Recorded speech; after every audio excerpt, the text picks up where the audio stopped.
Assalamualaikum. Saya Fimidon. Saya memegang watak Fakri, merupakan pelajar Asrama Dom Putra di SMK Mulia. So saya merupakan seorang student yang belajar subjek sains tulen. So saya ada sahabat-sahabat saya lain satu dom.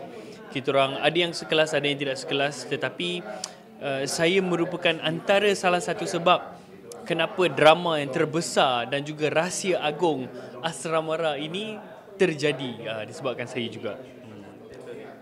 Sebenarnya saya dah banyak kali tengok Asramara yang first. Banyak kali. Saya rasa dah perempuan ni. Saya rasa dah dekat lima kali juga.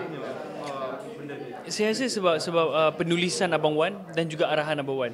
Tetapi kita tolak arahan Abang Wan ke tepi lah. Kiranya kalau masih skrip Asramara tetapi orang lain direct, dia akan sentiasa muncul satu color yang baru. Dan saya sentiasa berangan-angan yang saya akan membawa watak Ijan tu lah. Kadang-kadang saya tanya siapa yang direct, saya nak berlakon watak Ijan tu. Tetapi Tuhan membalas dengan rezeki yang lebih jauh, lebih luar biasa, di mana saya ada watak saya sendiri di dalam act 2 ni. So itu antara salah satu sebab yang saya kenapa saya terus ambil lah Asramara Act 2 ni. Dia jadi special sikit lah. Kalau macam contoh, katakan saya bawa watak Ijan yang saya pernah nampak orang lain bawa selama ni, saya akan jadi aku boleh ambil ni sikit. Tapi disebabkan ini merupakan yang pioneer, saya orang pertama yang membawa watak Fakri, saya berpeluang untuk eksperimen dan explore apa-apa saja untuk saya letak ke dalam Fakri. Dan mungkin akan orang ambil Fakri yang saya bawa ni sebagai contoh, ataupun dia akan create yang baru. Tetapi saya disebabkan tak ada apa-apa benchmark ataupun understudy ataupun apa-apa reference yang saya boleh ambil, saya boleh letak apa-apa di dalam Fakri ini. Agak sukar sebab dia merupakan watak yang baru, yang fresh juga bagi saya, student sains tulen, sebab dulu saya tak study sains tulen, saya ambil seni. So ada beberapa perspektif yang saya kena study sendiri dan saya kena buat supaya dia nampak lebih lawa di dalam pembawaan saya. Ini saya libatkan Fadli Mas'ud sikit lah. Saya berlakon daripada usia 5 tahun. Dan selepas 15 tahun saya berlakon di dalam skrin sahaja, saya lupa akan basic acting. Itulah munculnya Fadli Mas'ud. Alang, apa cerita pertama kita berlakon sekali? Balapan.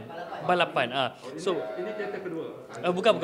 So bila itu saya tak masuk teater lagi. So bila saya berlakon balapan dengan Alang, saya terkejut kenapa seseorang yang tidak begitu lama dalam filem industri berlakon jauh bagus daripada saya. So masa tu saya tahu yang Alang merupakan seorang pelakon teater. Dan setahun lepas tu saya masuk teater. So sekarang ini dah tahun ke-5 dan ke-6 saya dalam teater. Dan ini bukan pementasan pertama saya dalam teater. Ini pementasan saya yang ke-11, 12. Banyak kali. Cuma tak pernah ada siapa tahu. Press tidak pernah mengambil berat saya bab teater. Tapi saya tak kisah sebab saya tak rasa untuk saya masuk ke dalam teater, saya perlu war-warkan.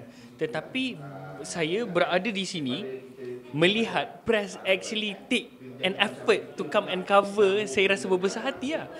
Dan saya rasa semua pelakon di dunia semua ada basic acting and they have cert, diorang ada certificate. Malaysia je tak perlu, dan tak perlu semua ada sijil untuk menjadi pelakon. Dan saya tak rasa itu adalah satu benda yang harus ada. Tetapi bila seorang pelakon itu ada basic, kita tidak akan rasa sukar. Macam saya, sekurang-kurangnya saya ada basic acting dari teater dan saya ada acting punya skills dekat dalam filem. Best of both world. Sebab saya belajar lebih banyak dalam masa 5 tahun ini daripada 15 tahun saya berlakon daripada kecil. Saya rasa Abang Wan memang dia ada satu pemikiran di luar kotak, di mana masa Abang Wan kata kat kita orang untuk Asramara Dom Act 2 ini, dia akan buat pasal bully. So dari mentaliti saya sebagai seorang pelakon dan hanya pelakon, saya ingat okeylah, sama ada aku watak dibuli ataupun aku membuli lah. Dan itu saja watak yang ada. Tetapi untuk kali ini Abang Wan tukar di mana perspektif daripada seorang yang menyaksikan pembulian itu berlaku. Itu tidak pernah dipentaskan lah, ataupun sekurang-kurangnya out of my knowledge lah yang saya tahu. Bila adanya situasi macam ini, saya rasa dia bukan sahaja bagus untuk marketing punya, in the sense of ini merupakan cerita yang lain daripada lain, bukan, tetapi dia juga adalah bagus untuk educate orang kat luar sana. Another perspective, sebab sepanjang kita orang tengah baca skrip, saya mempersoalkan diri saya. Aku pernah bully tak? Okey, tak pernah. Aku pernah dibuli tak? Okey, pernah. Tetapi yang krusialnya, pernah tak aku nampak orang dibuli dan aku menghentikan? Dan soalan itu masih kita orang tanya sama sendiri. Dan every day akan ada topik daripada setiap seorang daripada kita orang yang menceritakan tentang kes ini. So maksudnya semua orang pernah lalui. Sama ada dibuli, tidak dibuli, semua orang pernah lalui menyaksikan orang dibuli. Dan kita tak buat apa-apa. Dan saya rasa karya macam ni yang sepatutnya diwujudkan lebih banyak berbanding cerita-cerita yang menceritakan tentang yang very typical and always been pentaskan. Sebenarnya Abang Wan pernah cakap benda ni dengan kita orang sekali je, tapi dia tak ulang dah lepas tu. Dia cakap cerita ini berdasarkan bukanlah 100%, berdasarkan atas kisah benar. Dah pernah ada kes orang yang dah pernah meninggal dunia akibat dibuli. So isu ini sangatlah sensitif, terutamanya kepada orang yang keluarga dekat dengan orang yang meninggal itu, ataupun orang yang membuli, ataupun mereka yang dah disuspek dan dimasukkan ke dalam penjara. Isu ini sangat-sangat sensitif. So saya rasa kita orang tidak buat isu ini sekadar untuk marketing, datang, tidak. Kalau anda terasa, maksud anda pun pernah buat, so datang sini dan refresh otak kita untuk okay lah, I think it's a better for me to do this and that, untuk mengajak orang. Saya rasa isu ini agak berat lah. Boleh.